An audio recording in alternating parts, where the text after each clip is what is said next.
Alright, welcome to the video tutorial about dual screening. First we're going to talk about why you would do this in educational practice, and then we'll talk about how you do it. So if I'm a teacher and I have a projector, like my screen on the right, I might want to show the students something different than what I'm able to look at. One, I might be showing a video in class that shows on this screen.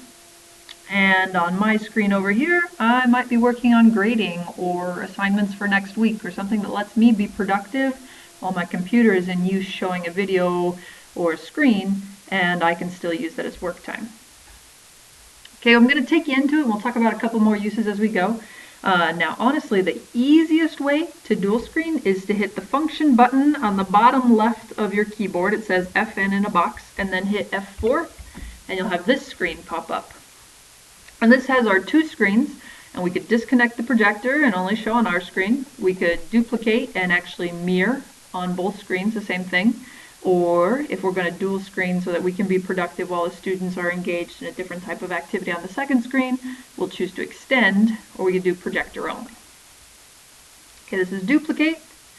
This shows the same thing on both screens, but if I hit function F4, move over to extend, now I have two different screens again. So let's say I have my calendar, my email, my Skyward, and these are items I don't want students to see. So what I do is when I turn my projector on, I hit function F4, I make sure I'm in the extend feature, and then what I do is I bring up a second tab for Google Chrome, or a second browser window, and this is my bell ringer for the morning. I stick it on their screen, they're working on the bell ringer, and over here I'm in Skyward and I'm going to take attendance.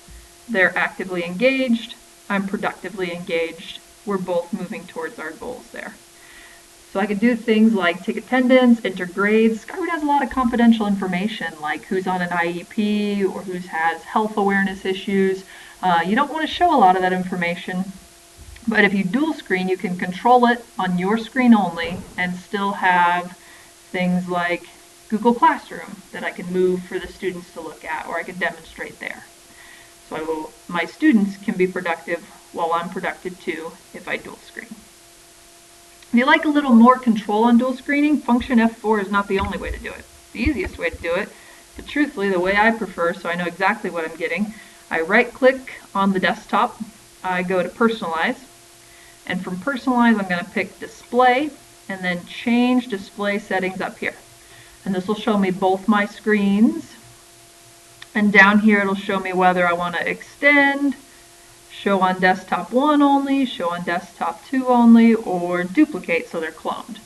Again, the most useful probably is going to be extend because that allows me to be productive while students are being productive too. But I can choose to clone for simplicity. And then if I changed anything, I would actually need to hit apply. It would give me a 15-second interval to keep or revert.